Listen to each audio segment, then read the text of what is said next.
deliver the welcome address. The erudite scheme, initiated by the Government of Kerala through Kerala State Higher Education Council, enables the academic community to interact with outstanding scholars around the globe.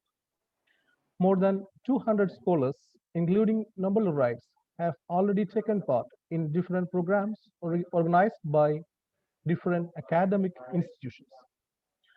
Today, we are continuing our creative interaction with Professor Dr. Raju V. Ramanujam from Nanyang Technological University, Singapore. I welcome you, sir, for today's fresh session. I also invite all participants and delegates for today's talk by Dr. V. Ramanujam. Sir, please.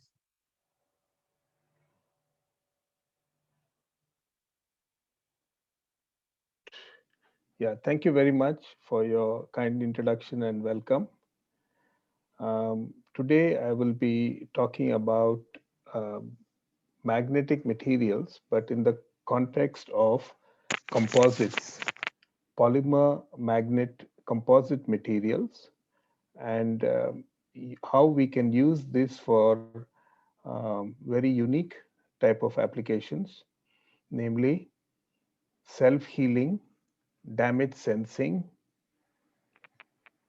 and how we can increase the service life, increase the reliability of such components, thereby making the materials more sustainable. So, this is in the context of the theme of the um, lecture series, which is the sustainable planet.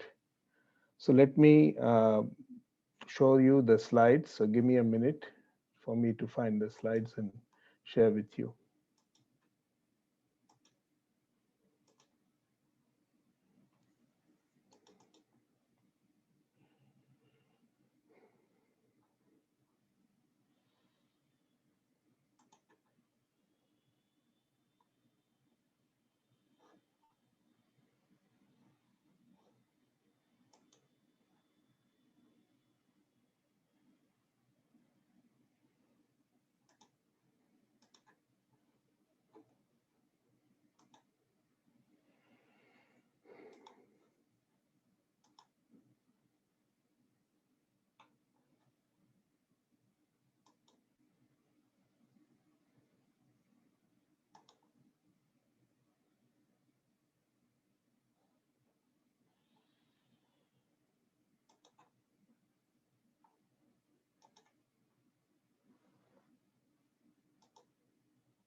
Okay, so this is my topic, self-healing, damage sensing, and actuation. Actuation means how to make it move. So there are many even biomedical applications of such materials. So as I said, this is a magnet, and the magnet the magnets are in the form of they are in the form of nanoparticles, and these nanoparticles are fillers inside a polymer matrix. So it's a composite of a magnetic uh, filler and a polymer matrix. And these type of functionalities, such as self-healing, damage sensing, and actuation, you know that these are usually not present in engineering materials. They are only present in biological systems, like people, human beings can there will be self-healing if we have a cut. There will be damage sensing. For example, skin will become red. And of course, we have actuation. But if you take a typical engineering system, for example, you take a car or a bridge, then you don't find self-healing or damage sensing or self-actuation, right? So how can we make our materials, which are normally very passive, into close to biological systems. So how can we can be inspired by biology, bio-inspired, to create new functionalities for our material. So I'm giving this talk to encourage you to think beyond the normal properties that we can find in our materials to uh, encompass new functionalities. Okay, so I will just give an introduction, motivation of the talk, the objectives, and then we will talk about uh, the how we select our materials, both the polymer and the uh, magnetic particles. And then I will show you some examples of the uh, self-healing, what is the principle, some damage sensing, and the actuation. So again, as I said, you should see how unusual this is, because normally we don't think of magnets being able to heal themselves if they are damaged, or even to show any damage sensing capabilities, and definitely not to actuate. So how do we accomplish these functionalities? So there are many applications of such types of materials which we are going to talk about, which are magnet polymer composites.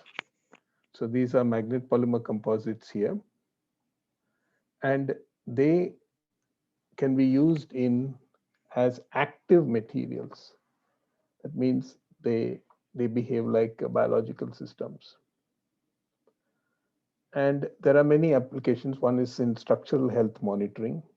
For example, if you want to know if some component is damaged for quality assurance or for reliability, it will be very nice if it can you can sense the damage and give the signal to some receiving entity, which can then alert the person, oh, there's a damage in this component. So that's called structural health monitoring. Then it can be used in defense, aerospace, optics, adaptive optics. For example, normally we have fixed lens, but if you use these kind of systems where they can actuate, you can have flexible lens with changing focal length. And of course, robotics. You want to have gripping action in robotics. So you want to actuate, but many of these soft robots, they are quite fragile. So after a short time, they will wear out. Instead, we want soft robotics in which the self-healing is possible, just like our fingers, just like damage sensing. If it got cut, we should be able to know about it. See how normally in today's robots, such things are not there. So, as I said, the current materials, they don't have sensing, they don't have self-healing, and they are usually only single function. Even if they have actuation, they don't have self-healing. If they have self-healing, they don't have actuation. So we need something which combines all this, just like human beings' hand, which can do actuation, which can do damage sensing, which can do self-healing, right? So how do we accomplish this? So I'll give you one example from biomedical field, but there are many examples. And I'll give you another example, which is this one from electrical. So you know that in many cases, the um, wire jacket, which is used for insulation, or the wire jacket that is used for guide wires for medical applications, both of these have some drawbacks as of now. So the wire insulation, when there is some rubbing or something like this, it can get what is called chafed. It can get removed, and then that can short, two wires can short, leading to fires. It would be wonderful if when they started to chafe, got damaged, they can, it is sending a signal that it is damaged, but also it can heal so that the wire can again come back to normal. Right now, we don't have such things. Similarly, you have these guide wires or fibers which are used for medical diagnostics, and these can cost a lot of money. For example, the magnetic navigation guide wire costs 50,000 US dollars. But what happens is when you put the guide wire, which is say some optical fiber, it has to be coated with a polymer. But when you keep putting it in the body, taking it out, there's a lot of problems with these jackets, the outside. And therefore, the FDA has actually recalled these guide wires because the polymer jacket became damaged. So if you had a guide wires in which the jacket could heal, then that would solve the problem. Not only that, if it can actuate, it can go in, can be influenced by external magnetic field, then the surgeon doesn't need to do anything. Just from outside, he can control just like playing a video game. See, even famous companies like Medtronic, they can have problems because of this lack of self-healing and damage sensing capabilities. Looking on the positive side, one can think of making aeroplanes just like birds. Birds, when they fly, they have one type of wing structure.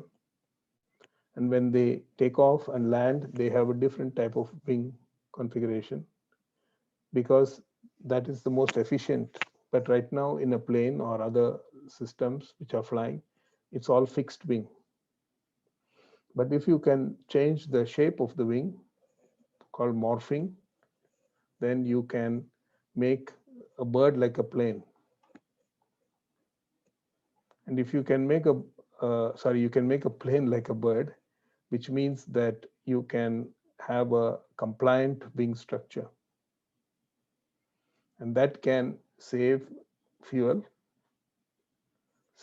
reduce the wind noise, and there are many materials which are being studied for such purpose.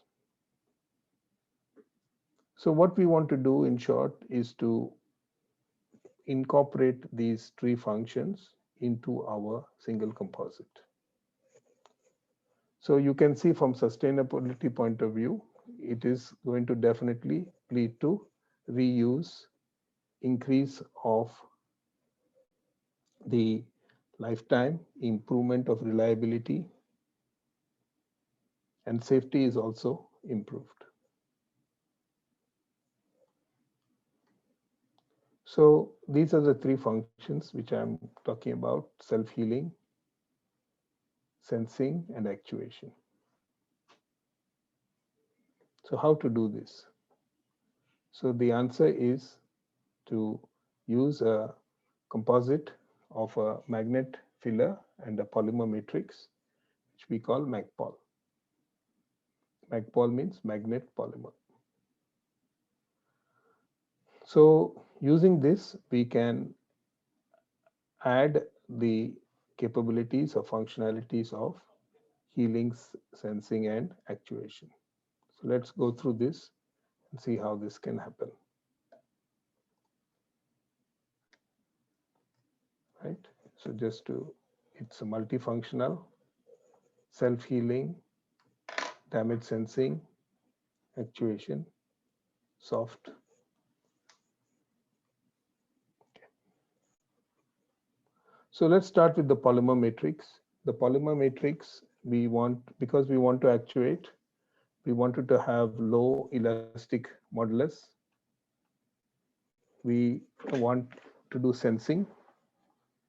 So it can be semi-crystalline with allowing for plastic deformation. And for healing, we need low TM. So we need, for different functionalities, we need different properties. So based on the melting point, based on the elastic modulus and based on the stress at break, strain at break, we selected EVA, ethylene vinyl acetate, as the matrix. So we use a lot of these charts, they are called Ashby charts, in order to select these candidate materials, and finally we selected the EVA matrix. So EVA is actually a commercial thermoplastic. It is good low temperature toughness, and it's used in biomedical, sports, photovoltaic applications, and we tested it to find out, yes, it will meet our needs. Similarly, we started to find out which is the best magnetic filler material. And the way we do the healing, we actually apply an AC magnetic field. In this AC magnetic field causes a heating of the magnetic particles. So basically for the healing, we need inductive heating by nail relaxation. Also, we don't want the material to be overheated. Suppose we put in a lot of AC magnetic field. We don't want the material to go up to 800, 900 degrees C. No, because then the EVA will be suffer from pyrolysis. So we want to control, we want to choose a material in which the TC is less than 200 degrees C. For actuation by magnetic field, this is by DC magnetic field, we need high saturation magnetization and high permeability.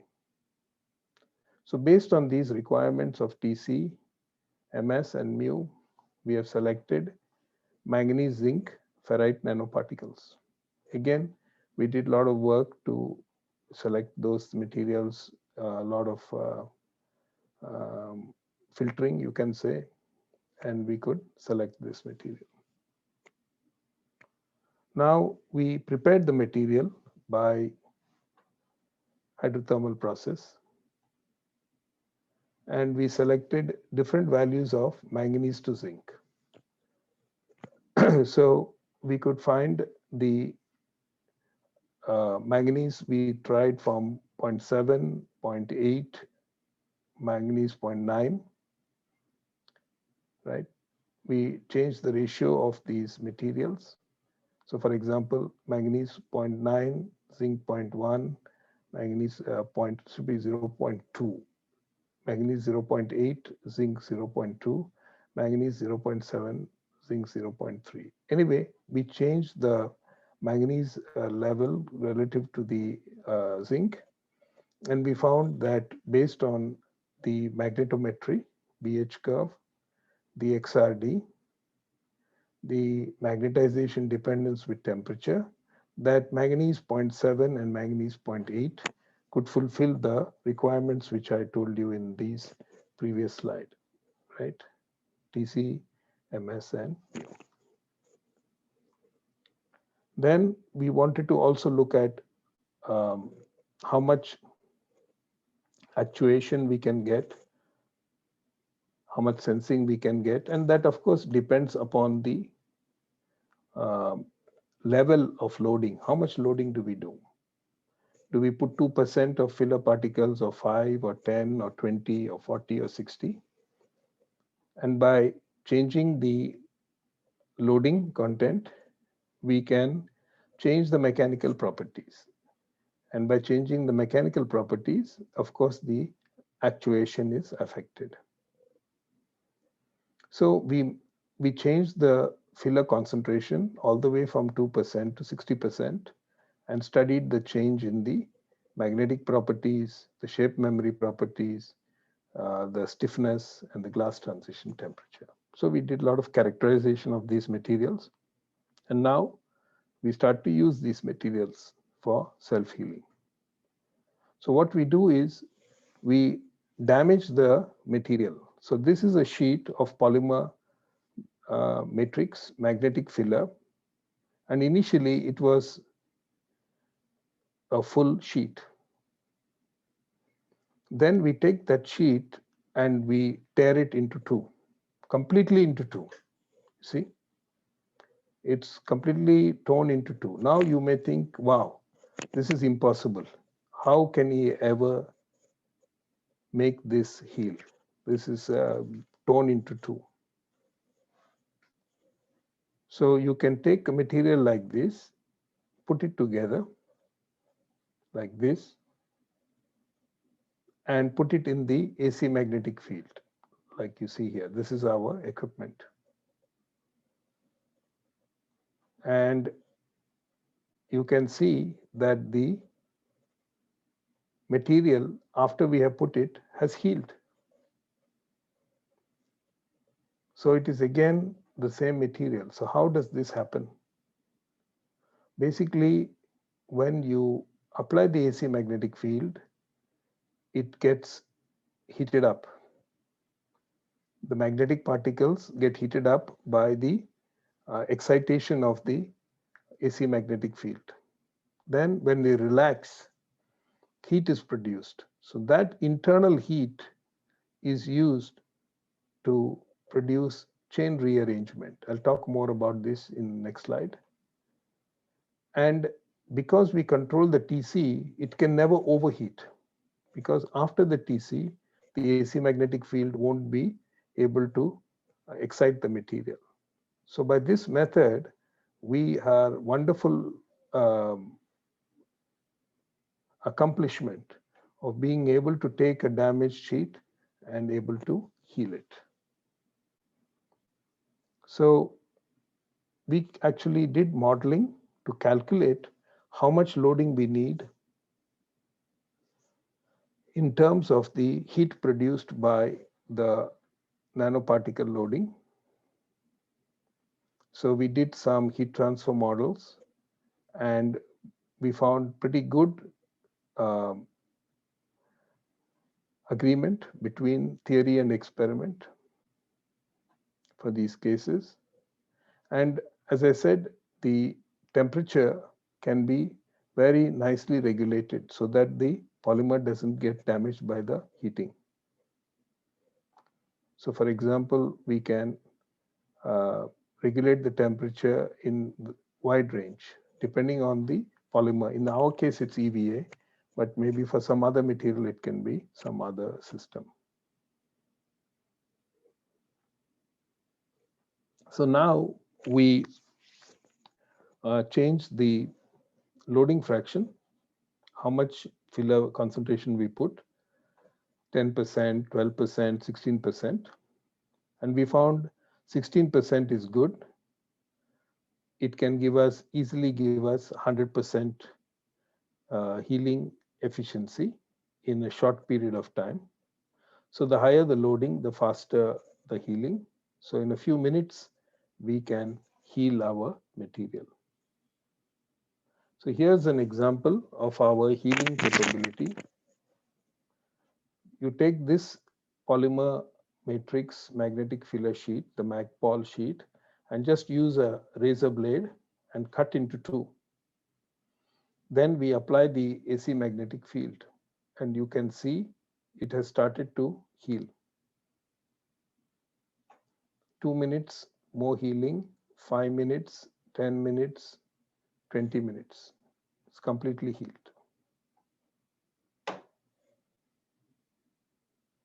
So you can see, obviously, this makes all your damaged material much more sustainable. So I'll show you here another example, same thing. We start with a dog bone shape like this. Then we use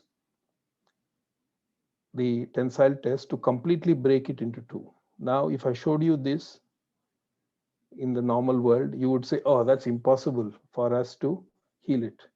But now when we apply the AC magnetic field, the shape recovers, you can see here, in less than 1 minute. And then after 10 minutes, it is back to normal. So that's quite impressive. And we can repeat this. We can tear it and put it back, tear it and put it back. We can do this multiple cycles. For example, we did for 5 cycles. So we damage it, we heal it. We damage it, we heal it. So multiple cycles also it can still heal. That's fantastic because many of the earlier conventional healing mechanisms they will only work for 1 cycle, but ours can work for multi cycles. So what I want to say is that this MACPOL, which we have developed, is a very competitive self-healing material. Its healing efficiency is high and the time required for the healing is low. So this is definitely, and it's also multi-cycle. So this is a very interesting material to uh, for studies. Now let's go to damage sensing. Damage sensing, what I mean by this is there's a sheet again, and if it is not damaged, it will be transparent. But when you deform it, it is pull it, then the in the sheet we put these kind of aggregochromic dyes. That means they aggregate. When they aggregate, depending on the degree of aggregation, the color changes. So what this means is that when you uh, deform these dyes, the bond lengths change, and as a result, the color changes. So by adding these dyes to our system, we can see the change in color. So we will know even remotely, we can see, oh, this component is damaged by adding these materials. So we found that we don't need much, we only need 0.08 weight%. And using this material, when the material is damaged, we can see the change in color. So here's an example that initially the material is transparent and then we deform it. The area that is more deformed, you can see more damaged, is dark blue. So we'll know, oh, this is the material that is less strained is lighter blue. Here's another example. So we can use this to um, as a way in which we don't unnecessarily replace parts. So for example, if you buy a car or you buy a motorcycle, they will say, oh, after 50,000 kilometers, you have to replace this. You have to replace this axle, you have to replace this, you have to replace that. That's the maintenance. But actually, maybe you don't have to replace it. Maybe there was nothing wrong with it. Maybe it's working fine. But you don't know because if you look at it, it just looks like normal. So you follow the mechanic and you just change it and put a new one. That's a big waste. If you had a system like this around the component, and if it was still transparent, it wasn't even turning blue, that means the material has not been damaged. So you can use this to gauge the service life. On the other hand, it may be even in a few kilometers by mistake you went over a big pothole and it has to be changed, but that you can find out by looking at the color. So it's a very good tool for optimizing the properties. Now you may think, wow, this is maybe not happening very often, but I think you all know that recently one Boeing plane in the US, the engine completely caught fire. Luckily, it could land without damage to people. But when they looked at the cause of the failure, one of the blades in the jet engine had broken, completely broken off from the root and gone sucked into the engine, broke another blade, and so the whole engine caught fire. So this damage was there in that first blade, but it was not visible to those people who are testing it, who are inspecting it. So now all the planes which have this engine have been grounded.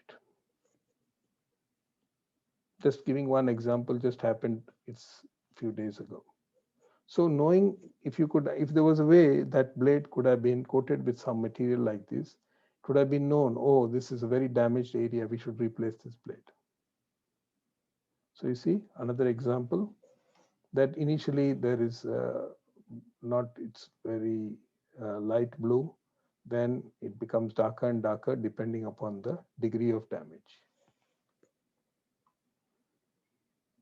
So what we can understand from this is that we can induce this uh, multi-cycle healing. We can do it many times, and we can also use some property of some polymers which are called shape memory.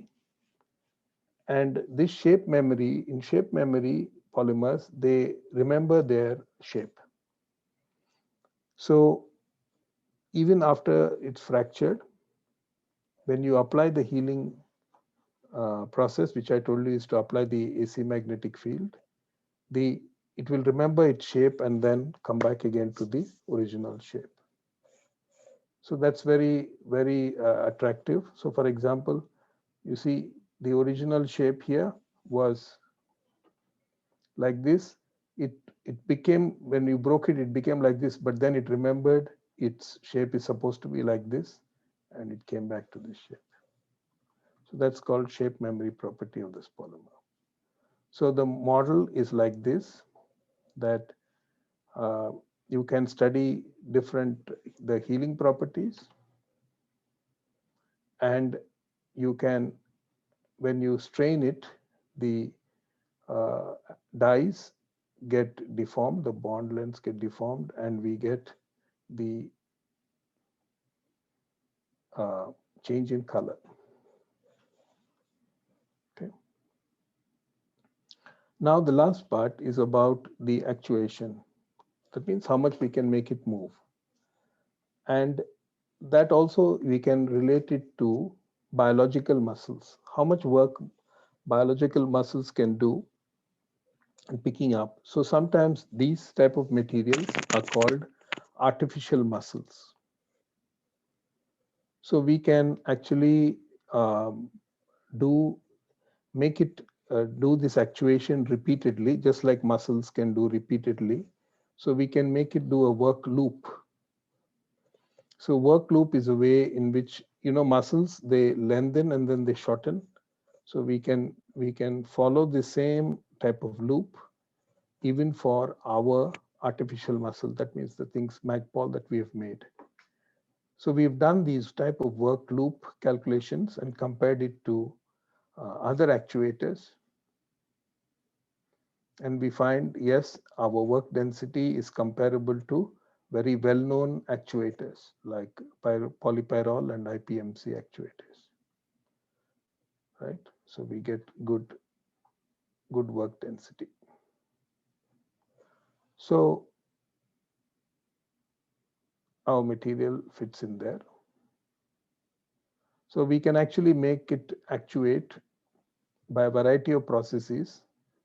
It can even buckle in the presence of the magnetic field. You can see buckling behavior. We can make all kinds of complex actuation behavior of these, make it dance actually by means of these magnetic fields. So we've studied those kind of actuation modes, the bending modes, like here.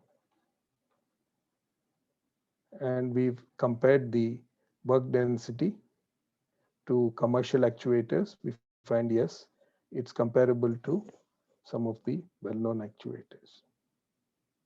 Right. So as I told you, one can use it many different applications, but one application is, as I told you, many people, when the guide wire goes into the body, it's getting damaged, and FDA recalled it and that's really expensive. So these guide wires, they are supposed to be smooth, but instead the polymer comes out and remains in the patient's body, right? And this is a big problem because more and more they want to do such type of remote and robotic type of operations, right? In the world now, people are moving towards this. So we actually we made our own guide wires using Magpul, and we worked with some hospital to get these type of devices, medical device, and we studied the system. So for example, we can deliberately damage it. Like for example, this part, and we can heal it. You can see step by step we can now afterwards heal this part, for example, or we can take so this part, for example, can become this part, so on and so forth. So we can heal our guide wires, and you can do it for many other types of systems as well, right? So finally you can have damage and then it will be healed. The other aspect, as I told you, is you can sense the damage. You'll know that it is damaged because the color would have become dark blue. So you know this is the area where most of the damages occurred. So you can focus on this area for repair.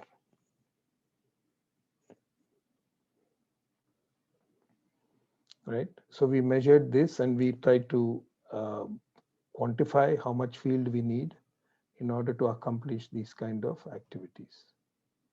So in summary, Magpul is emerging as a new class of smart multifunctional materials capable of self-healing, sensing and actuation.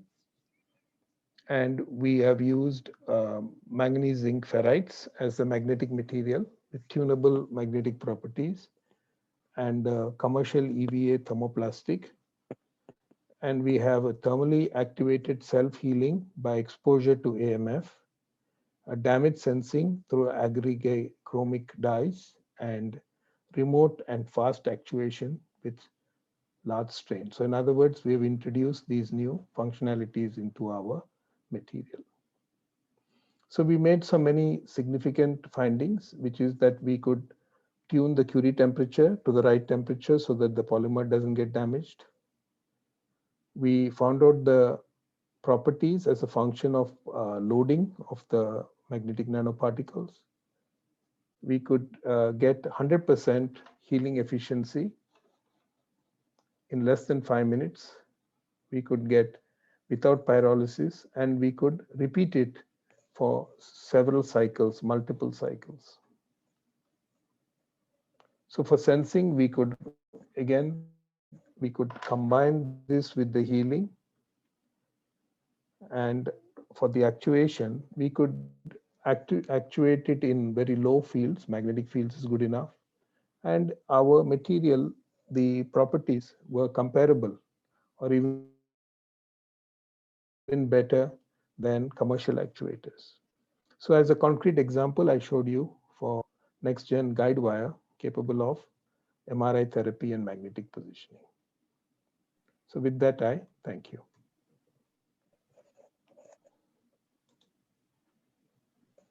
Okay, thank you.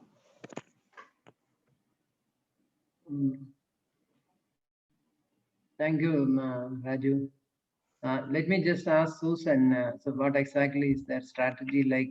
They want to continue with your interactions or after the discussion on this particular? Hello, Susan. Hello, Angel. Sir. Shall we continue or somebody? Shall I continue? Or, hello. Yes, sir. Hello, Angel. Have you entrusted this job to somebody else and let them do? Moderating.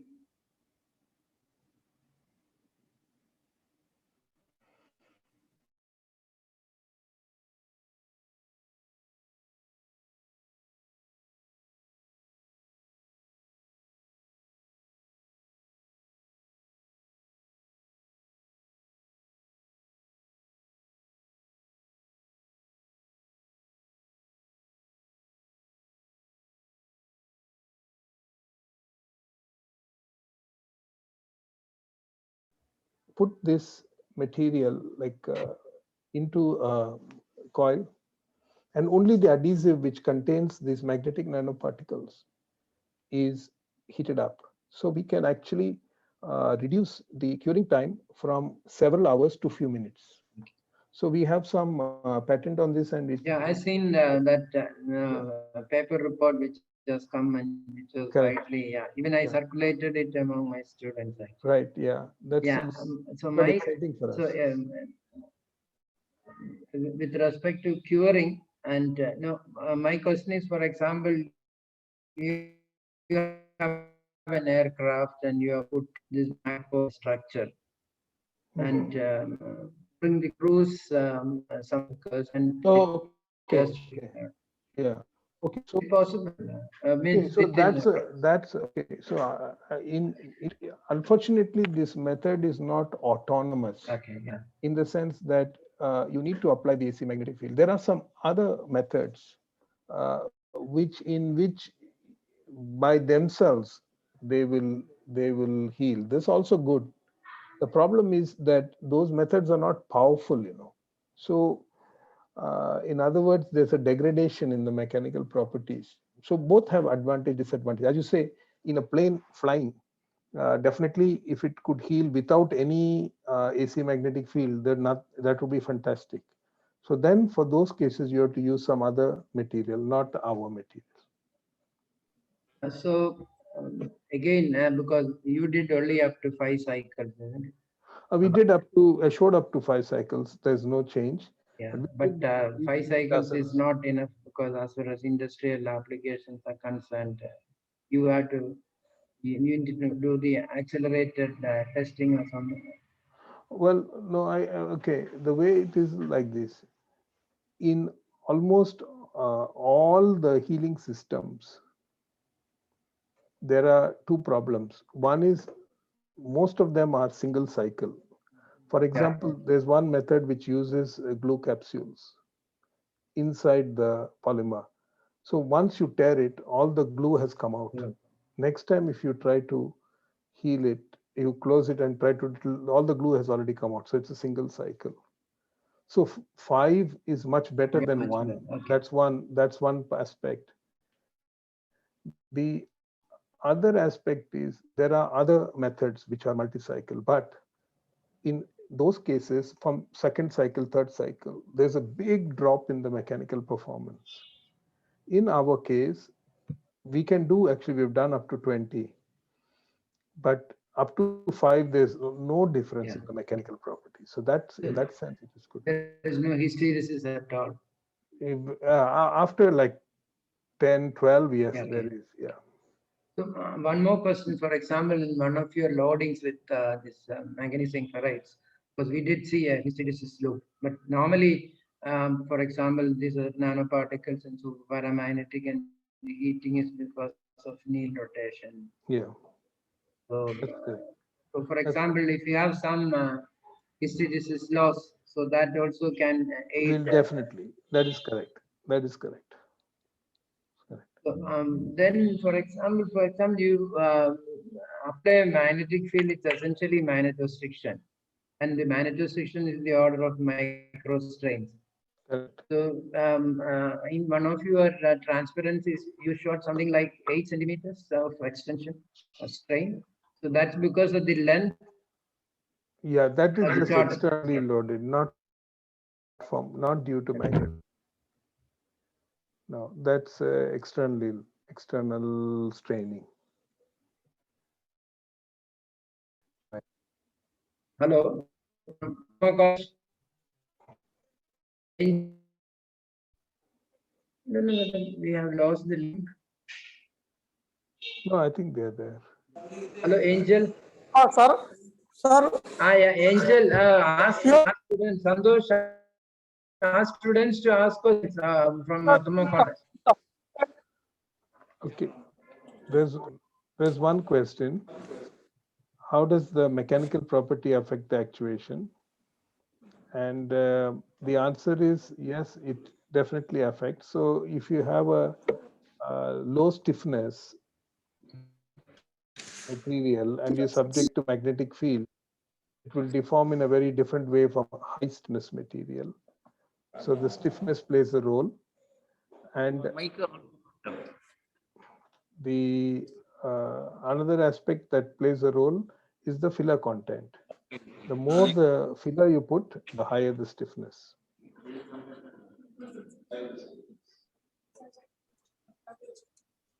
So good morning, sir.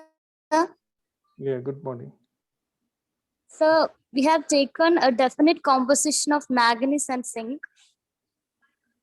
Mhm. Why we use that composition? Is there any particular reason for that? Yeah, so we chose that manganese zinc concentration so that it doesn't overheat. So when we apply the AC magnetic field, our material, suppose it gets heated up to 600 degrees C, suppose the particles, then our polymer will completely burn. It will be pyrolysis. So we choose the manganese zinc concentration so that the material polymer does not degrade. At the same time, heating should be there. So we use the manganese zinc concentration to tune the Curie temperature. Sir, hello. You can hear me? Yes. Yes, Sir, I can hear you. myself Arun Vinod. Yes. Sir, I do have a couple of questions. Yeah. First one, when you use magnetron. Hello. Yes, go ahead.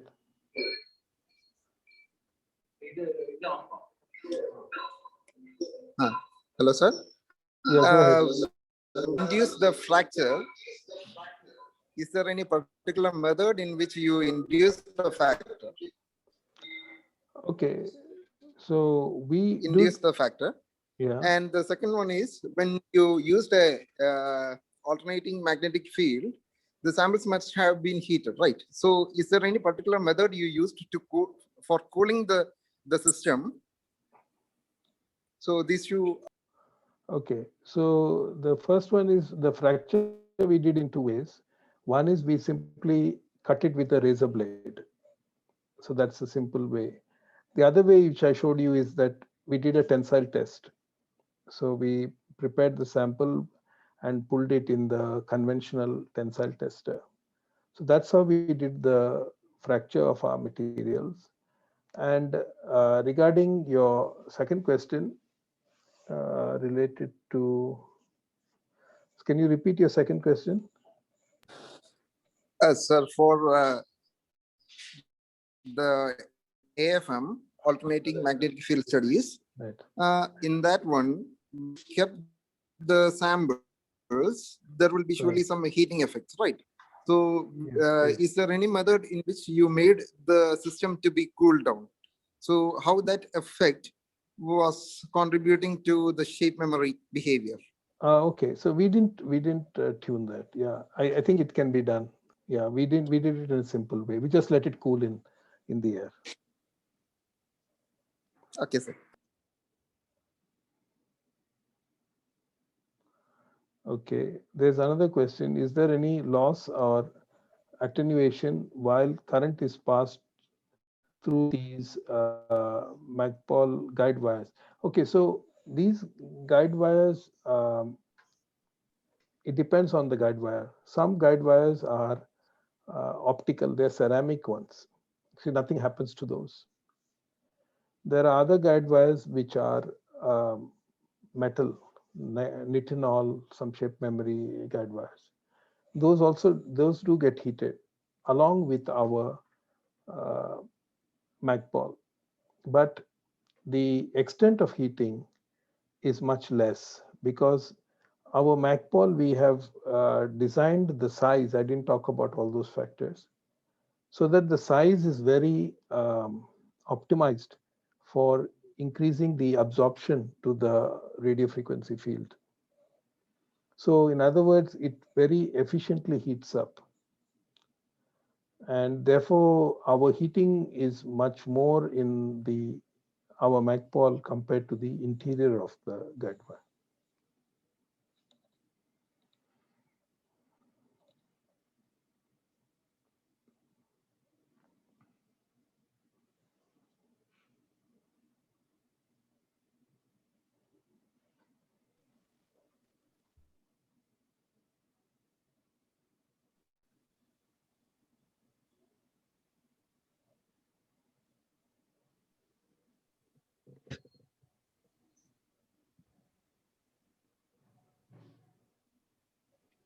Sir, one more question from a PG student. Okay, Good morning, sir. morning. Sir, can you explain the use of scanning electron microscopy and aligning the magnetic? Yeah, actually, so the magnetic properties of the particles we can get by VSM or PPMS. But once you put it inside the composite, the problem is that these particles can aggregate. And when they aggregate, they can show some different magnetic behavior.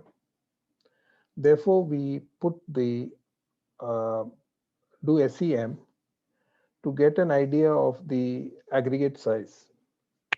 And that aggregate size can be correlated to the magnetic properties of the composite. So in other words, each individual nanoparticle by itself may have certain magnetic properties.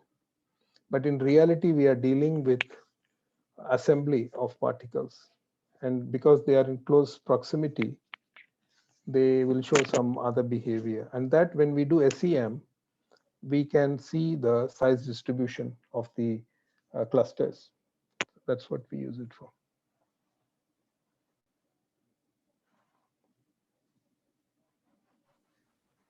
Hi, sir. Yeah, hi. Myself, Tanduja. I would like to know the current uses of this magnetic polymer composites in the field of medicine. Okay, so this particular work, actually, we just got a paper accepted yesterday on this on medicine. I have one paper published 1 or 2 years ago in Advanced Healthcare Materials, in which we have projected or suggested where such materials can be used inside the body. Also, we can use 3D additive manufacturing methods to create biological structures to put inside the body. And normally now, if you see the bio implants, like hip implant or knee implant, they are all passive. And when they get damaged, you just have to do another surgery. But imagine that if you have a system like this inside the body, then it can heal, we can heal it. So it gets damaged after 5 years, 10 years. Or we want it to move. We want to do actuation, right? We want somebody's leg to, he's having some paralysis. Then we would like him to move his leg. We can use this to produce actuation. So we have suggested certain medical applications. But as of today, my colleague, he's in Israel, is trying to work with some doctors. But today, as of today, there's no implant in the human body. Having said that, there are other applications which are related to biomedical, which, as I told you, is soft robotics. This is outside the body, but you can make artificial hand and use it to pick up things. So now this soft robotics area is really picked up. People can use this. They have shown that you can pick up eggs. Eggs are very soft without breaking. You can just keep on apples, all sorts of things by using image recognition, AI. They can pick up certain things. So these things are coming up in the future. There's a professor at Harvard called Whitesides who has started a company along these lines. Raju, we are continuing the interactive sessions. Yeah, Okay. so that we don't have to have another session exclusively for interaction. So is it okay with you? Or just It's yeah. okay. So students delegates can interact with him, and now it's open. You can also ask about opportunities in NTU and things like that, opportunities for research, Yeah. and not only in NTU, in Singapore and things like that. Good morning, sir. Yeah. I'm Harita. Sir, can you explain the research opportunities Okay. in So this field? you mean in this field or in NTU or? Okay. So I think let me just talk about NTU. So the research opportunities here are, there's a, for example, this last talk, there's a big robotics center here. And people are working on trying to make new materials for robotic systems, including surgery-based systems. Then people are, there's a big sustainability initiative in NTU. So for example, there's a project, I'm not involved in that, on making recyclable smartphones. So our mobile phone, a lot of waste because people throw it away, buy new phone. Then we completely give it to the dealer, then they completely recycle it. So in this context of sustainability, there are many initiatives at many different length scales also. Some people are working on like extractive metallurgy type of projects. Now, if you look at this topic from a point of view of reliability, then we have an aerospace engineering department in which such work is going on. So this is for this last topic. In the previous two, in terms of cooling, of course, in Singapore, they are very interested in cooling. It's a hot country. So there's a lot of interest in trying to develop this called SG Cool, Singapore Cool. There's a national initiative for that. Then additive manufacturing, there's a lot of research going on in Singapore, including we have the National Center for Additive Manufacturing in NTU.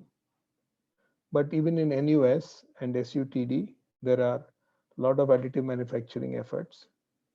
And as I said, initially people were thinking, oh, this is something can be applied to many different domains. But if you look at the cost factor, it's not really applicable to all domains. It's only applicable to selected domains.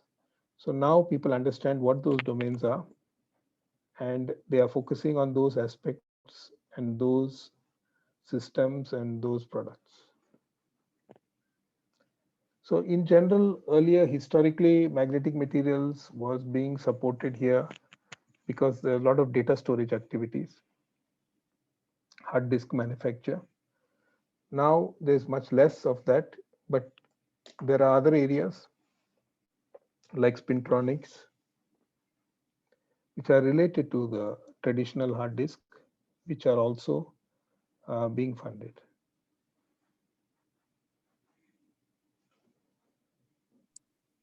Good morning, sir. Yeah. I'm Adra. Okay. Sir, can you please explain more about dual functioning materials, and can you give an example for that? Dual for our like this. So if it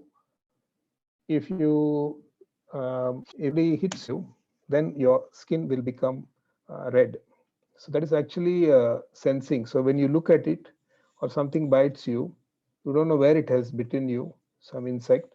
But if you look, you will see it is red. Then you know, oh, it bit me over here.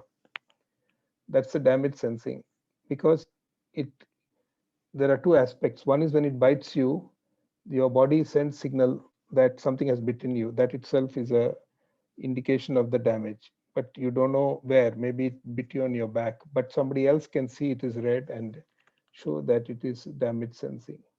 The healing is also similar in the body. If you cut your skin, then the skin will heal itself. The novelty of this work is that usually in engineering systems we never talk about such things, because only in biology we talk about these type of functionalities. But nowadays people, because of sustain, otherwise you have to throw away the material. It's damaged, throw it away. But now I showed you that it is damaged, but we can repair it.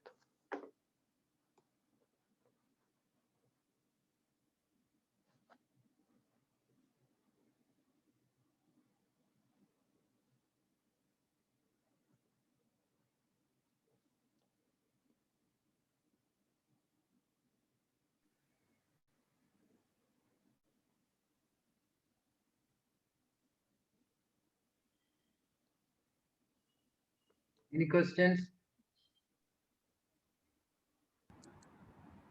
Good morning, sir. Sir, my question is it possible to heal a living tissue using the self-healing technique? No, because you know the biocompatibility, you can in principle, for example, let's say I cut my skin, I can use this magnetic particle along with some suitable polymer like EVA and put it as a like ointment and then apply the AC magnetic field. But I don't know how well the bond will take place between this magnet polymer glue and the skin. But it can be tried. People may worry about the biocompatibility, but usually these iron oxide, which we have used, manganese zinc ferrites, they are quite biocompatible. So what I mean by no is, so far nobody has tested, but it may be possible to think of such things in the future.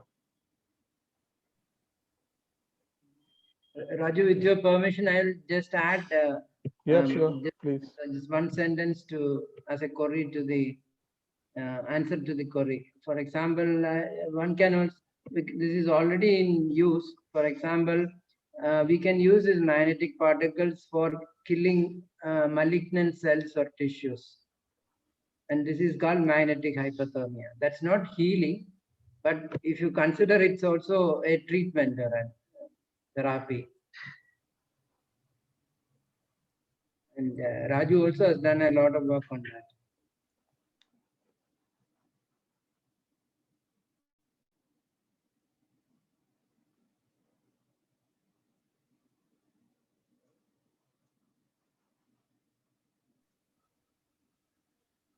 Questions?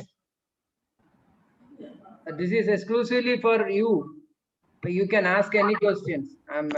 This forum is open. Even if it looks silly to you, you can ask. Yeah, participants can unmute yourself and ask questions.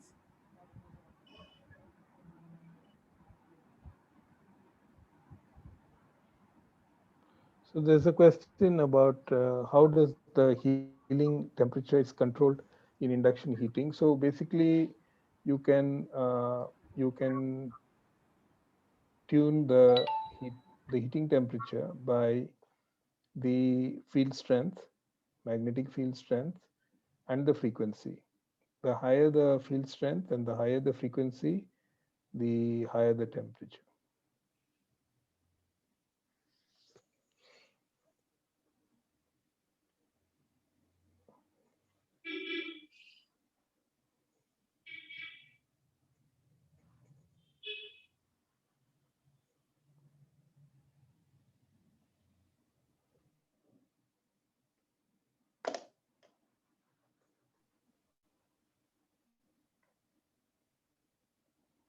Hello, Angel.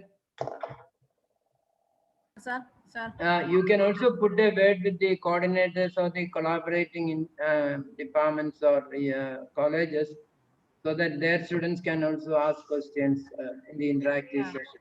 Actually, a team from SS College Chalakudi is watching these students. All some students so are they can watching also ask questions, or even from St. Terraces, if they are there, they can ask questions. Actually, we have said that all the participants to unmute yourselves and can all Yeah, speak yeah, out. that's a good idea. Actually. You just put it in the chat box. Once again, you have Okay, sir. already put it, but you can once again put it. Okay, okay, sir. Okay.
Okay, so there's a question on can you give some idea about the admission process at NTU? So I assume this is for PhD.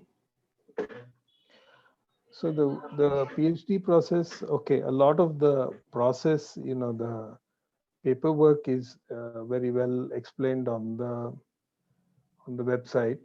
So I'll just give you some idea about the what are the expectations and what do people do. So in terms of the admission process at NTU, basically you can submit your application. There's some criteria in terms of your which university you graduate from, the marks that you get, whether you've taken GRE or GATE or TOEFL,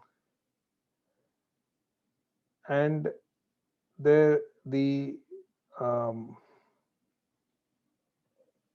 process is that if you can apply, and then there's something called a common pool. If you meet those criteria, your name will be entered in the common pool. And when somebody, professor, has a scholarship, they can give that scholarship, offer that scholarship to you. Then it goes through some committee, and that committee will evaluate your record, and then you can be selected. Typically, it will take 4 years to finish your PhD, and typically you have to have at least one publication, journal publication in a good journal in order to graduate. So the main limiting factor is the funding of the professor. So professor may like your CV and he may like your accomplishments, but he may not have funding. So he may not reply to you. So I just think there's no harm in applying to many people, because you don't know at any point who has funding and who doesn't have. And if they don't reply, it's okay, because they're not replying. It's not that they're not replying because they don't consider you good candidate, but they may not have money to support you. So same for NUS. So I would say the process, either you can go through this common pool or you can approach individual professors, and if they like your record and they have money, then they can select you. I think it's quite good facilities on an average. I mean, I don't know, individuals. And the most importantly, I think the ranking is really, really excellent of NTU now. For example, material science, we have been ranked #1 by US News and World Report in the world. NTU College of Engineering is also ranked very highly. Science also is ranked highly, physics and so on. So our ranking, institutional rankings record publications in nature, science and so on is very good. So that may help you to find a job after you finish your PhD, because the reputation of the university is high now. But the main thing is to first establish some contact with somebody who would like to fund your scholarship. So my main advice is to just keep trying. There's no, I mean, sending email doesn't cost you anything. And not to be discouraged. Even out of 199 are rejected, it doesn't matter, because the one is enough, right? So don't think of it as a reflection on your abilities. Yeah, that's general sense. I think the paperwork is quite smooth. It's all done online. Okay, now there are two questions. Could you please explain about nail relaxation? Yeah, so there are two different mechanisms by which the AC magnetic field is relaxation takes place. So when you apply the AC magnetic field, there are two mechanisms. One is called Néel and one is called Brownian. Essentially, the Brownian relaxation has to do with the relaxation by the movement of the particles. But that's not relevant in this case because the particles are within a rigid matrix. So those relaxation processes which occur in response to this excitation by the AC magnetic field, for example, domain wall motion and so on, those come under Néel relaxation. So it's a whole host of processes. So it's a relaxation process. Okay. Then is the thickness will affect the self-healing. Each system has different thickness. Yeah, so these are the things that I tell you are per unit volume. So you have to put the filler loading is per unit volume. The heating is also per unit volume. Naturally, if you have a big system, then you must add more particles so that it is the same loading percentage. That percentage takes into account this thickness effect.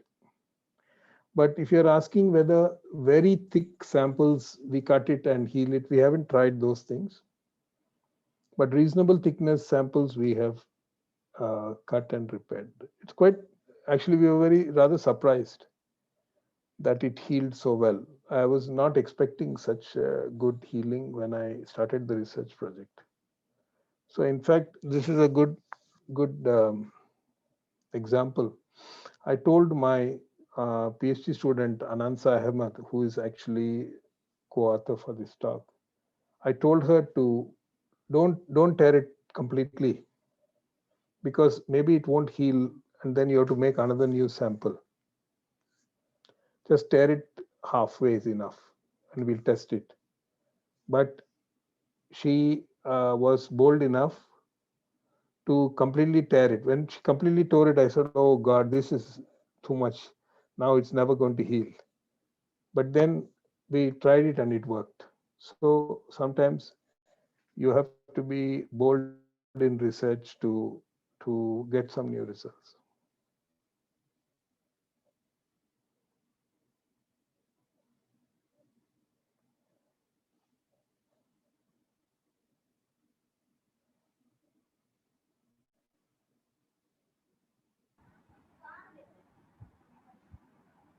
can spend 5 more minutes for interaction, isn't it, sir? Yeah, we can.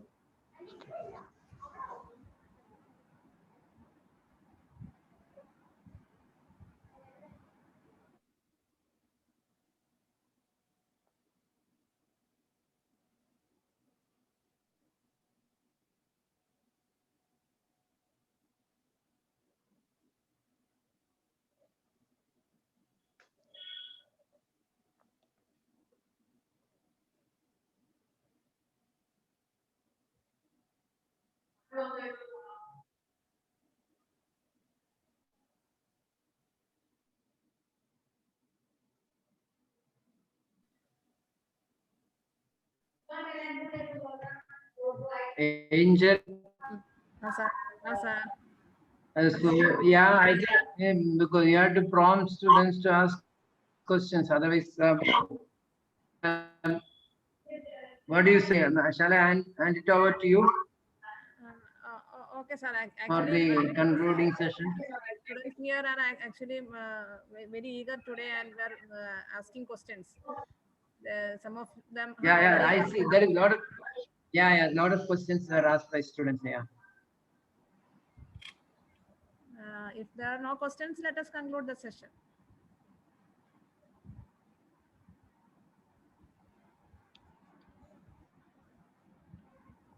Okay, in that case, thank you all very much for everybody. So many people contributed to this erudite program, and I really appreciate all the effort that goes on behind the scenes to make it realist. First of all, to arrange for this, and I think it has been a very good success.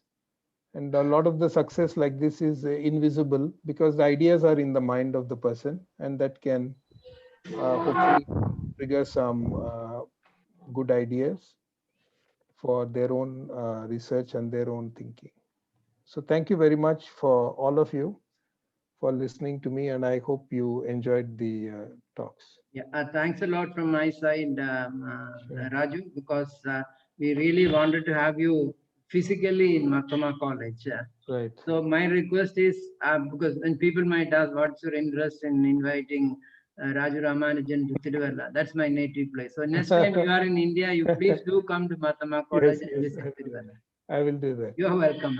Actually, the first school that I studied when I was very young was called St. Teresa's.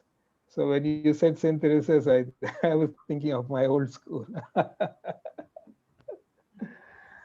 Thanks a lot, Raju. Right. And, Thank you. It was really nice, excellent work, and it was very useful to the students in the form of knowledge and also as inspiration to embark on a new area like MacPoles or self-healing or this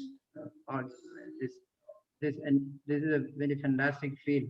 I think some of the participants who were there for the 3 days may take a clue from your talk and come to NTU or go elsewhere for carrying out research in this frontier area. Yes, I Thanks hope a so. lot. Thank Thanks a lot, Raju. Keep in touch. Okay. And now I hand over to Angel, Mattama College. Thank you, sir.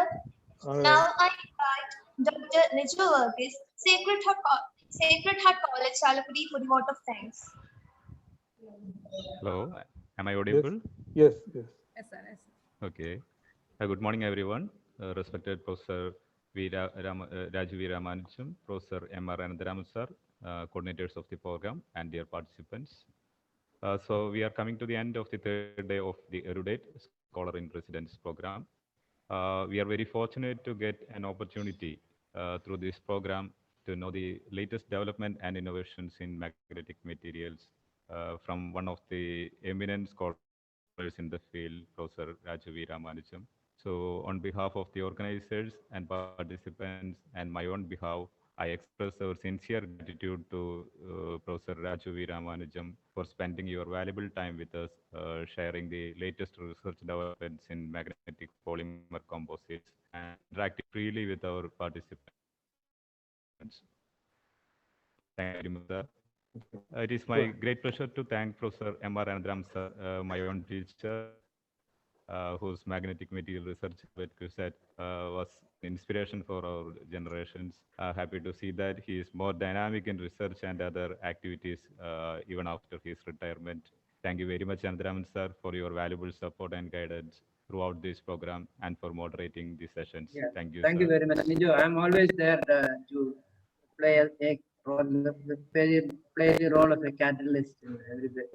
Yeah, yes, sir. Thank you very much. Next, I take this opportunity to thank the organizers, especially Samuel sir, Dr. Angel, Dr. Noble, and all others at Mathoma College, Tiruvalla, for including our institute, Sacred Heart College, Chalakudi, as a collaborating institute of this program.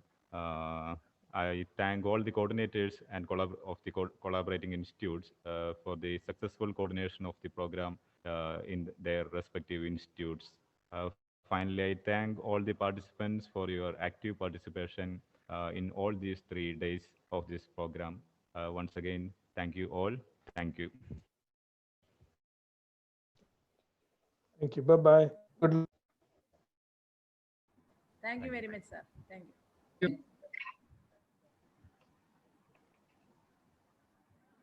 So thank you, dear participants. Tomorrow onwards, our Rahul R. Nair from Manchester University, UK will be our invited speaker, and please make use of this the sessions from tomorrow onwards for 3 days till 27th. So once again, thank you all. Angel, thank you, Angel. Okay, thank you, sir. Thank you, sir. Okay. Yeah, I'm leaving actually. Thanks a lot. It was conducted very nicely. Okay, thank you, sir. Credit goes to the team at MDC. Yeah. Thank you, sir. Okay.